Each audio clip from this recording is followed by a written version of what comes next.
ललितपुर जिले की हम बात करेंगे नगर पालिका उपचुनाव को लेकर। चुनाव है वो नजदीक आ चुके हैं और प्रत्याशी भी अब अपनी अपनी पार्टियों से भी घोषित किए जा रहे हैं।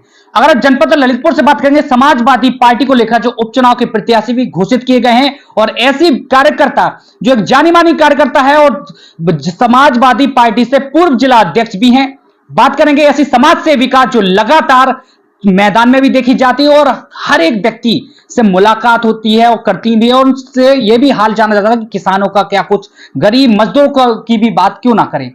अभी वर्तमान स्थितियों को देख की हम बात करेंगे। अभी क्या कुछ हाल नजारा जनपद ललितपुर में नगर पालिका उपचुनाव को लेकर है, खास चर्चा करेंगे और प्राथमिकताओं को भी जानेंगे। आखिर क्या क्या कुछ प्राथमिकता रहेगी, क्या क्या कुछ अभी वर्तमान में जो स्थितियां हैं वो देखते हुए देखने के लिए मिल रही हैं। ज्योति सिंह दीदी इस वक्त मौजूद हैं, जो कि समाजवादी पार्टी की कार्यकर्ता, कट्टर कार्यकर्ता, जो समाजवादी पार्टी की सिपाही भी कही जाती हैं। स्वागत है दीदी आपका। जी, आप सभी को मेरा नमस्कार। नगर पालिका के उपचुनाव नजदीक आ रहे हैं, प्रत्याशी भी जो आपके मैदान में आ चुके हैं, क्या कहेंगी आप? देखिए, हमारी पार्टी से प्रत्याशी घोषित हो चुके हैं जी। और समाजवादी पार्टी के हर एक कार्यकर्ता पूरी मेहनत करेगा और पूरा जोर लगा देगा और निश्चय ही हमारी पार्टी विजयी होगी। समाजवादी पार्टी पहले जो सरकार भी उनकी रही है, कार्य भी कई तरह के उनके लिए सभी लोगों, सभी वर्ग के लोगों के लिए भी किए गए हैं। इस बार नगर पालिका उपचुनाव के बाद क्या कुछ उम्मीद है लोग और जो भरोसा जनता जता सकती है? आज पूरे उत्तर प्रदेश की नजरें जी समाजवादी पार्टी की ओर देख रही है, क्योंकि समाजवादी पार्टी ही एक ऐसी पार्टी है जो हर वर्ग के लिए काम करती है, चाहे वो किसान हो, चाहे वो गरीब मजदूर, वृद्ध, बच्चे, सभी के लिए समाजवादी पार्टी निरंतर कार्य करते हैं। और श्री अखिलेश यादव जी की सरकार में जो कार्य हुए हैं प्रदेश में, वो आज तक पूरे भारत के किसी प्रदेश में इतने अच्छे कार्य नहीं हुए। जो पार्टी से प्रत्याशी घोषित किए गए हैं उनकी क्या कुछ भूमिकाएं पहले रह चुकी हैं और किस तरह जो जनता है आपकी जनपद ललितपुर की बात करेंगे, नगरवासियों की, जो हमारी पार्टी से अभी प्रत्याशी घोषित हुए हैं, उन्होंने अभी ही पार्टी ज्वाइन की है। क्योंकि चूंकि ये नगर पालिका का चुनाव है, तो समाजवादी पार्टी चाहती है कि हम ऐसे कैंडिडेट्स को लड़ाएं जो जीत सके। अच्छा, थोड़े आपके बारे में अभी काफी चर्चा सुनी है और आप भी काफी पॉपुलर रही हैं और आज भी हैं। कई बार कई जगह आपको देखा कि हमेशा हर एक जनहित के कार्य में आप खड़ी होती हुई भी देखी जाती हैं। तो क्या आने वाले समय में ऐसा ही रहेगा या कुछ बदलाव भी हो सकता है? नहीं, हम लगातार 10 से 15 साल से पार्टी के लिए इसी तरह काम कर रहे हैं और आगे भी करते रहेंगे।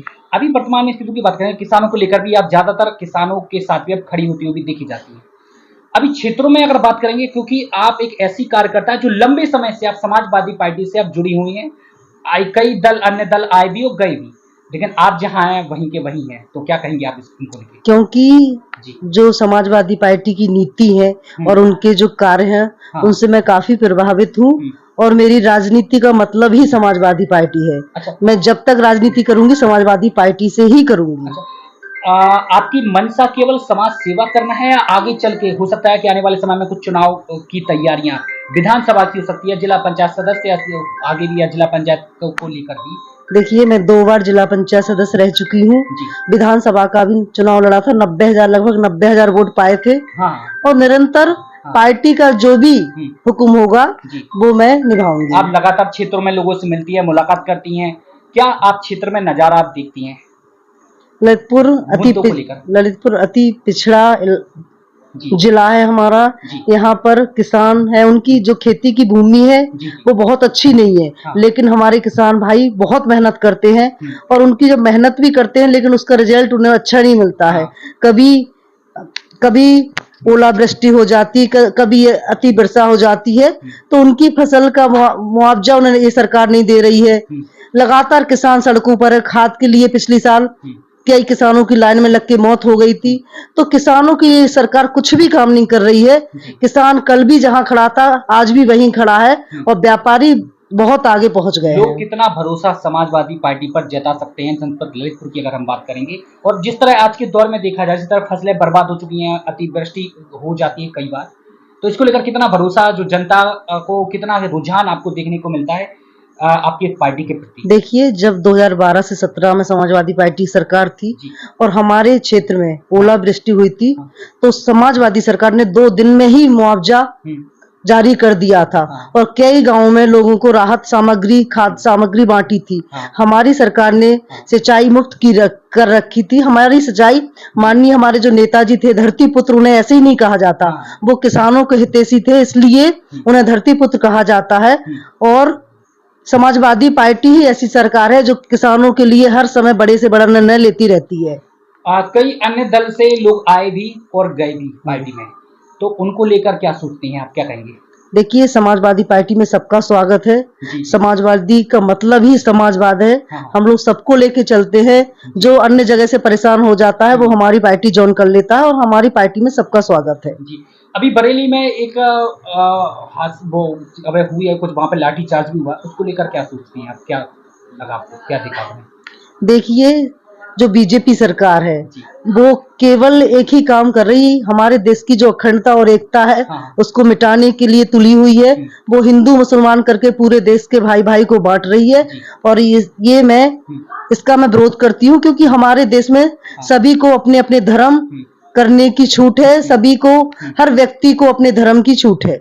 जनपद ललितपुर में स्वास्थ्य व्यवस्था को लेकर है बोलबाला काफी मचा हुआ है। व्यवस्था ऐसी है जो दम तोड़ती है, लोगों का ऐसा कहना है।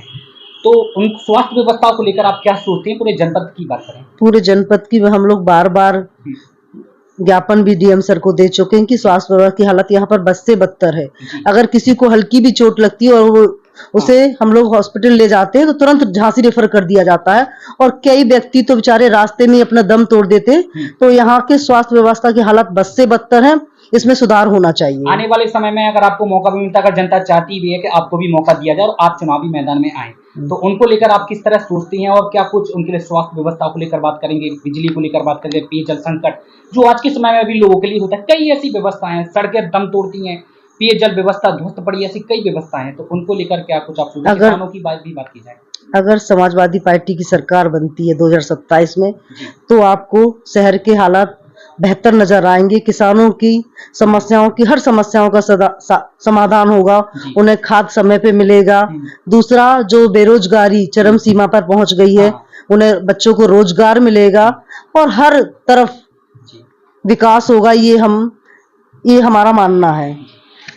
बाकी देख सकते हैं आपकी ये तमाम व्यवस्थाएं जनपद ललितपुर पर खास चर्चा थी, जो कि समाजवादी पार्टी के कट्टर कार्यकर्ताओं, कट्टर सिपाही कही जाने वाली ज्योति सिंह लोधी जी, जो कि आज के दौर में भी लगातार मैदान में भी देखने को मिलती है। जहां पर किसानों की बात हो, गरीबों की बात हो, मजदूर की बात हो, तो उनके हित के लिए भी खड़ी होती हुई देखी जाती हैं।